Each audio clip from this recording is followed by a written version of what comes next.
And my personal belief is that your elected prosecutor or your head prosecutor should be an experienced prosecutor, not a politician.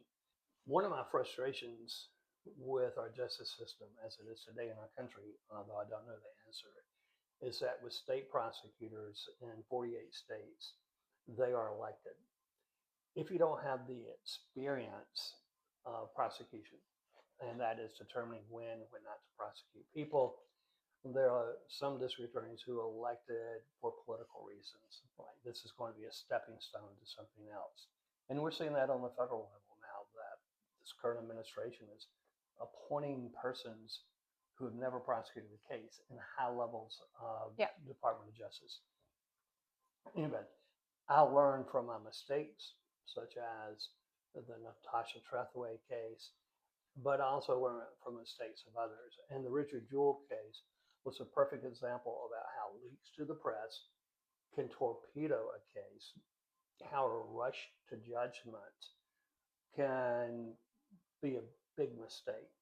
And both of those were good lessons for me when I had my own big case. Yeah. Be very careful with the media and follow the code of ethics. And don't rush to judgment that we are going to have a case that we know beyond all doubt the person's guilty. So let's fast forward to the year 2000. Now it's your third uh, third campaign. It's the first time you actually had a campaign, I should say. It's your third time you're running for office as DA. You have an opponent who I think files at like the 11th hour. And it's a big year. It's Bush v. Gore. There's a lot going on in politics that summer in the year 2000. What was your own campaign like, and who else did you encounter on your campaign trail? You are correct, Caroline, in that we thought we were going to breeze through another term without an opponent. At the last hour of registration, qualification, a public defender, assistant public defender qualified to run against me. So we had to immediately go into a full time campaign. And that meant raising money. You helped design I the. designed the yard signs in my graphic arts class at Decatur High School. Caroline They weren't that cute, but I did them. They were great yard They were fast. And we had never run a campaign before. No, so we had no idea what we were I doing. had been involved in politics and in political campaigns, but this was my first time that my name was going to be on the ballot with an opponent next to me. So it was all hands on deck. We turned all of our hands.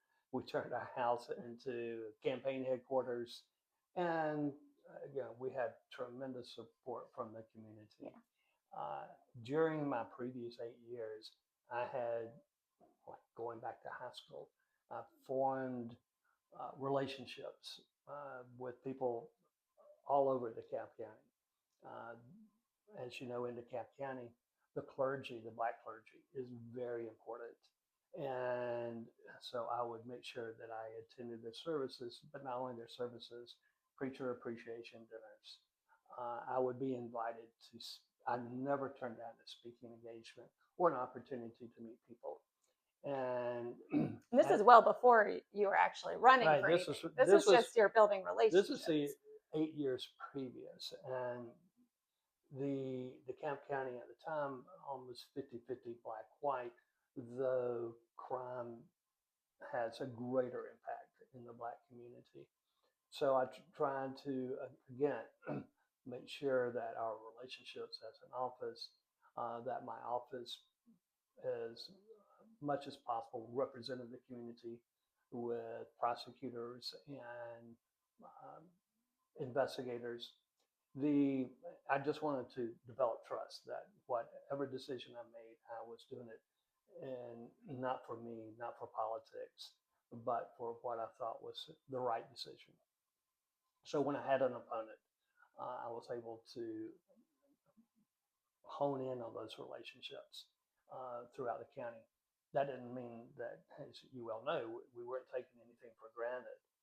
At that same time, our sheriff, of DeKalb County, Sidney Dorsey, also drew competition, and I was very surprised at that.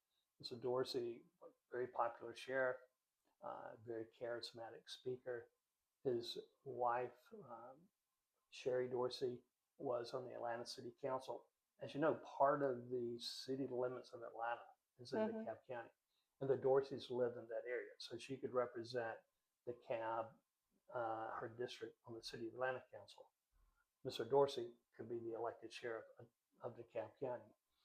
He had been a lead detective in the missing and murdered children's case in Atlanta back in the early 80s, where over 30 young black males were murdered, and Dorsey was like one of the detectives who helped break that case. And Wayne Williams was arrested and Mm-hmm. convicted. So I was surprised that anybody would run against him. And one of those candidates was Derwin Brown. I knew Derwin. We both started in service to DeKalb County about the same time. He was one of the first black police officers.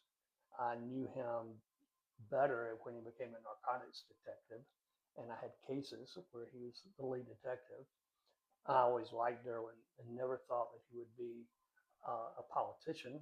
He was really a cop at heart, but a good cop. And when he announced he was running and that there was corruption in the sheriff's department, I, honestly, I kind of blew it off as, you know, political rhetoric. And but then, as you know, we started finding out there was more to it than just Derwin's campaign voice. Did you come across Derwin much on the campaign trail or Sidney Dorsey? What was interacting with him like? There were a lot of opportunities for all the candidates to be on the stage or at an event at the same time. Uh, the election was going to be in the primary. All of us were running as Democrats. My opponent, myself, Dorsey, his opponents. There were no Republican opposition, and so yes, there were. Could be a forum, a community forum, could be a church gathering.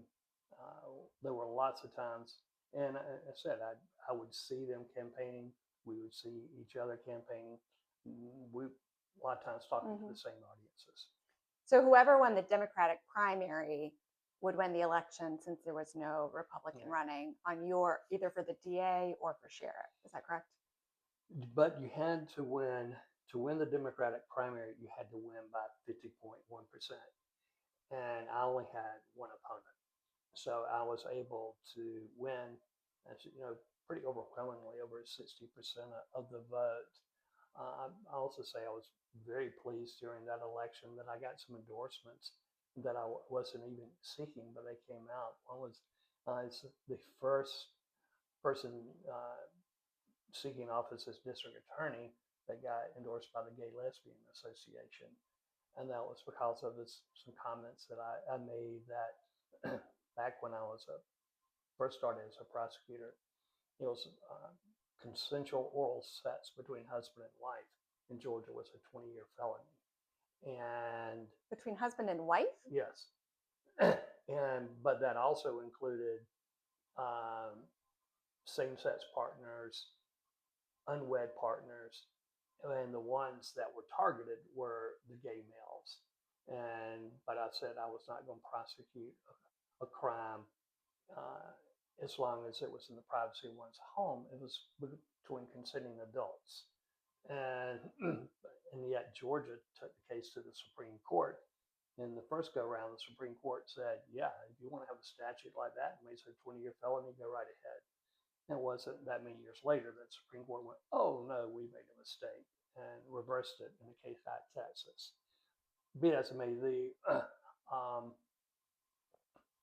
because of that, and the fact that when I was interviewed once and I told a reporter that there was this belief that gay men would molest boys. And I said, there's no greater chance that a gay male will molest a boy than a straight male will molest a girl. So we've seen no correlation. What triggers that? we don't necessarily understand. But sexual orientation is toward adults. It's not an issue. In any event, I didn't say that to get the endorsement or the support from the gay community, but it turned out I did, and they came out. Uh, Many of the black clergy, I'll never forget going into Reverend Riley Rucker's church. Tell me about Reverend Riley. I love Reverend Riley Rucker. May he rest in Reverend Riley peace. Rucker and Reverend Riley Rucker did his internship to become a funeral home director in my hometown of Albany. Okay. And so we had a lot of connections. But Reverend Riley Rucker had his own church, and that sort of church, his own funeral home. So I said, that's a man who's an astute businessman. He's got him in the church and he's got him in the funeral home. But he was also a big supporter. And I'll never forget going into his church during the campaign. And, so I'm the only white person sitting in the congregation. And Reverend Rucker had me stand up. I'll never forget this. He said, my lawyers and my accountants had told me, brothers and sisters, I cannot tell you who to vote for from this pulpit. But this morning I got down on my knees and prayed. I asked God who to pray for. God told me to vote for J.Tom. And I know we listen to the same God. So I said, I hope the IRS was not in the congregation when they heard Raleigh say that. Lose his nonprofit. You've used the word coalition, but I think I don't want to say community is a stronger word, because like you just said, it's built on trust. Like, these are relationships. It's not for any end goal. It's not for your own political advancement. You never ran for another office. This was about you doing what you needed to do for the job and for you as a person. And I keep coming back to that, because that sense of trust is so incredibly valuable in this story, because it's the trust that has allowed you to, well, we'll get into the case. Well, let me say that, and it's I've told you and your brother many times. Um, it's the experiences that count. I could not have developed that trust in the cab if I had not been raised in Albany, Georgia. I was raised in an environment. I went to school where blacks and we played football together. We sat in class together. I was raised by a black woman. Had music lessons from a black woman. I was so the black community in DeKalb was not a foreign country. It was. I knew I just had to develop relationships. But as you know, I would go down to South DeKalb on some Sundays, and then I go North DeKalb on other Sundays. I developed strong relationships with the priests. Even when I prosecuted the first Catholic priest in the country, there were priests in DeKalb County that reached out to me to say thank you. They did it quietly, but it was that we have a problem, and thank you for exposing this. Amazing. So let's talk about DeKalb County. So DeKalb County, it's one of the two counties that City of Atlanta is in, and it had, in the year 2000, about 700,000 people. So you said you'd run for office, you were elected, but to put it into some comparison, I remember when President Obama was running in 2008 for the first time, and his opponent picked Sarah Palin as the vice presidential nominee. And you said, well, I got more votes than Sarah Palin for DA than she did when she ran for governor, because this is a big urban county. And so I think that for me, that gave some scale, right? This is a big place. It has a wide surface area, covers so many people, so many types of communities and cities and places, and you're kind of overseeing all of it. You've also mentioned that many DAs end up getting more votes than like senators from states, just because of the scale of the population. What was it like to be an urban DA in the year 2000? The city of Atlanta is at that time really divided into four large counties, DeKalb County being the second largest. City of Atlanta, when you think of like city of New York, has millions of people with several boroughs. Atlanta has millions of people with several counties. DeKalb was the second largest. DeKalb was even more of a melting pot than Fulton, where most of the city of Atlanta is, because we had a very large affluent white community, a middle class white community. At the time, there was a car factory in DeKalb County, GM, and a large black community, but it was an urban black community that were lawyers and doctors and teachers. So it was, yeah, I was a DA for all seasons, it felt like. Yeah. That, and you're right, with a large urban county like that, uh, I got more votes than a lot of United States senators and Sarah Palin just because of the sheer size. Mm-hmm. When we look at the size of some of our states, like North Dakota, South Dakota, and compare them into our large urban areas, uh, I was, I think we were in the top 10% of the largest uh, areas in the country where the DA represented, 700,000 people. Of course, like the DA in Manhattan, the DA in LA County. I remember the DA in Cook County had hundreds of prosecutors where we only had, 75.